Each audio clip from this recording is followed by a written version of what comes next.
A igreja, ela deve estar sempre, ela na verdade precisa permanecer em estado de missão. Deve estar em missão. Essa definição foi do CELAM, que aconteceu no Brasil, em Aparecida. E é uma definição muito bonita, porque recorda que todos nós somos discípulos missionários de Cristo.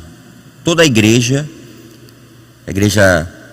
espalhada pelo mundo inteiro, mas de modo particular a igreja no Brasil, ela precisa se sentir comprometida. Cada membro da igreja, cada fiel, dos ministros ordenados aos leigos, todos temos um lugar na igreja, todos temos uma responsabilidade na igreja.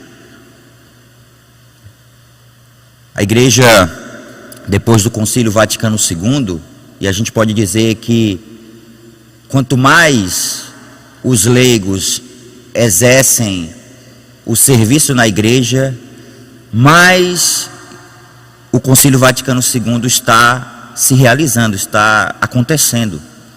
Um dos grandes frutos do Concílio Vaticano II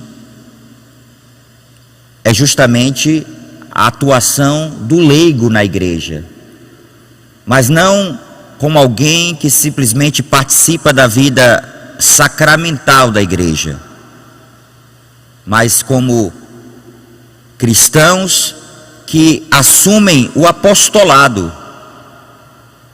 Assumem o apostolado nas nossas paróquias, nas diversas comunidades que nós temos, as comunidades novas, a importância do leigo, a importância do leigo comprometido, do leigo que assume o seu lugar na igreja, o leigo que coloca o seu tempo a serviço da vinha do Senhor. Então todos precisamos assumir o nosso papel, uma igreja em estado permanente de missão. Uma igreja em estado permanente de missão é uma igreja que atua em todas as áreas.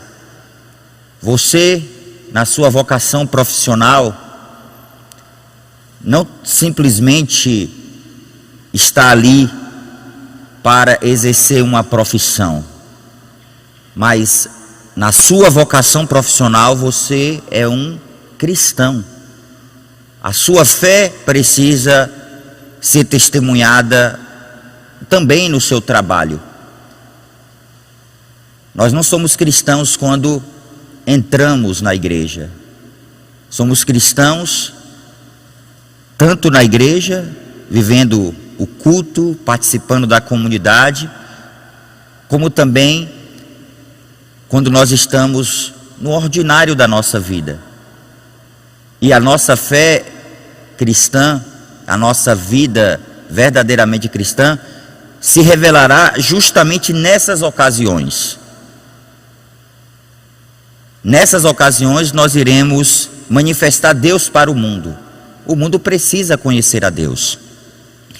Mas uma das coisas que essa consciência que nós precisamos ter de uma igreja em estado permanente de missão, acho que o contexto do norte é um contexto muito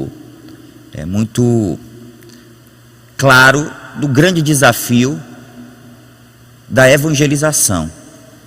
Esses dias eu estive em Cametá, que é uma diocese aqui do Pará, e para chegar a Cametá não foi fácil, né? Além de uma parte da viagem de ônibus, uma outra parte da viagem de barco. Então, no contexto da Amazônia, existem desafios que são imensos. Tive a oportunidade de conversar com um dos bispos da Amazônia, e ele dizia que a diocese dele era uma diocese imensa, uma população pequena, mas uma área, uma extensão territorial imensa, que não é fácil para a evangelização. e que nós precisamos dar respostas à evangelização. Precisamos dar respostas à evangelização.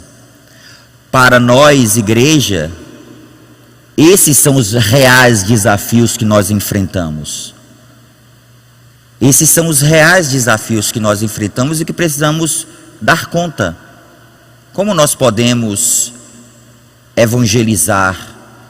Como nós podemos ir ao encontro de tantos que se encontram distantes de Deus? Como católicos, como nós podemos nos fazer presentes nesses contextos tão desafiantes? Mas claro, não somente existe aqui no norte do Brasil. O Brasil é um país continental, o Brasil é imenso. Então a evangelização no Brasil precisa a cada dia ter novas inspirações, e é nesse sentido que os bispos do Brasil, quando se reúnem, pensam os desafios do Brasil. Pensam os grandes desafios que precisamos enfrentar. Enquanto muitas vezes a gente quer criar polos, criar partidos, a gente precisa ter muita comunhão. Precisamos ter muita comunhão. Comunhão para identificar os reais problemas que nós, como igreja, temos que enfrentar. Não problemas que nós criamos. Não problemas que nós muitas vezes colocamos como os mais importantes, dentro de realidades que são muito mais exigentes e que a gente precisa realmente exercer a nossa presença. Gostaria também, dentro dessa mesma ótica, perceber ou trazer para vocês, melhor dizendo, essa particularidade da nossa igreja. Nós tivemos 3 papas, tivemos o Papa São João Paulo II, tivemos o Papa Bento, e agora temos o Papa Francisco, e cada pontificado, o Espírito Santo suscita aspectos que são importantes, que não são discordantes, que são importantes. O Papa Francisco tem nos feito compreender e refletir sobre a dimensão sinodal da igreja.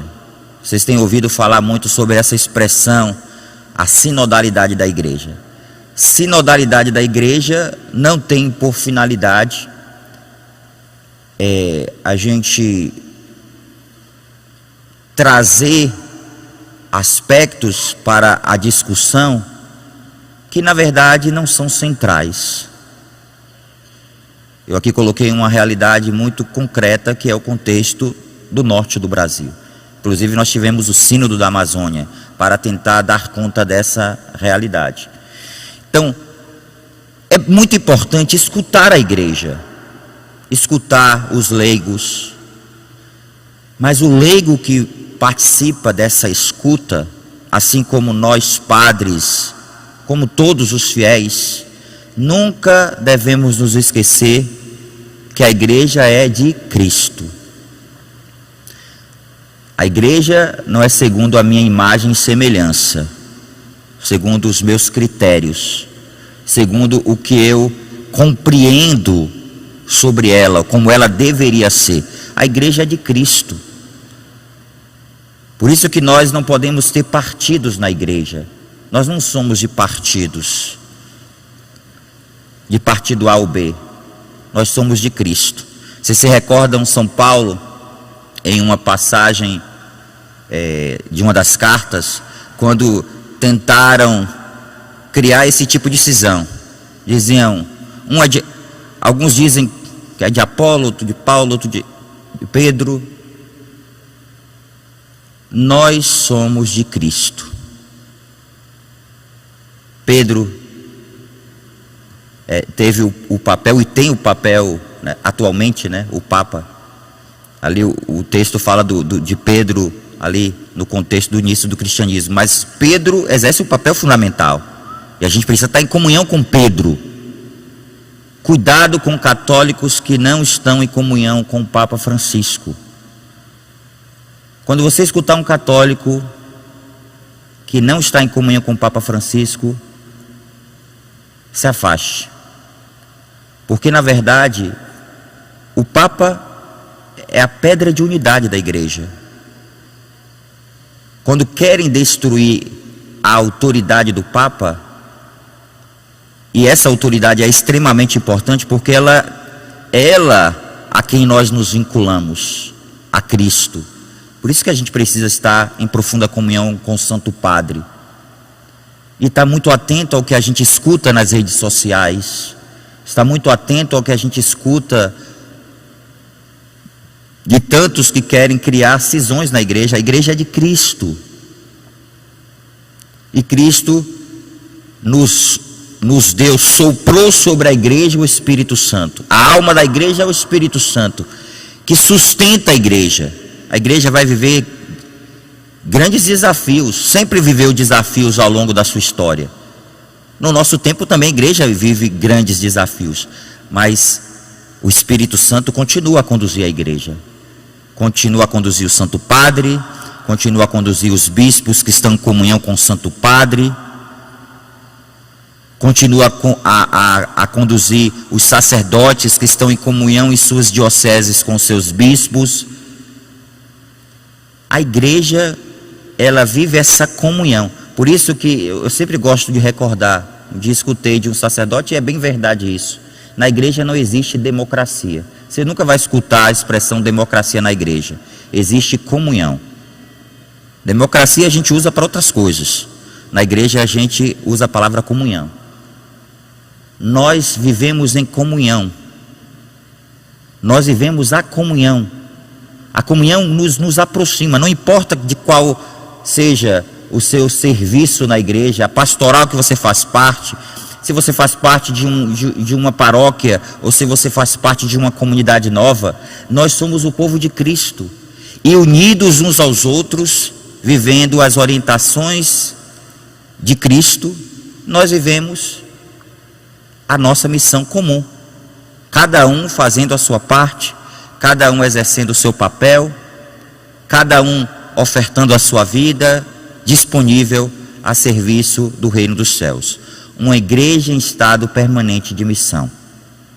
Nós queremos colocar no altar de Deus esse desejo do coração de Deus, que Deus inspirou aos bispos da América Latina no CELAM. Que Deus nos faça realmente uma igreja comprometida com a evangelização. Uma igreja que está em profunda sintonia com o coração de Deus. E que escuta também o clamor, o grito daqueles que se encontram feridos no mundo. Nós não existimos para nos retroalimentarmos, viver em função de nós mesmos. A igreja, ela foi pensada por Jesus para que a sua salvação chegasse aos confins, chegasse ao coração de todos os homens. Portanto, que Deus nos dê essa graça missionária, nos faça realmente conscientes do nosso papel na igreja e nos dê uma graça de profunda comunhão. Que esse tempo onde a igreja reflete sobre a sinodalidade, todos nós nos coloquemos com o coração muito aberto para identificar quais são as reais necessidades da igreja, para que assim a gente possa cumprir com êxito a nossa missão. Louvado seja nosso Senhor Jesus Cristo. Para sempre seja louvado.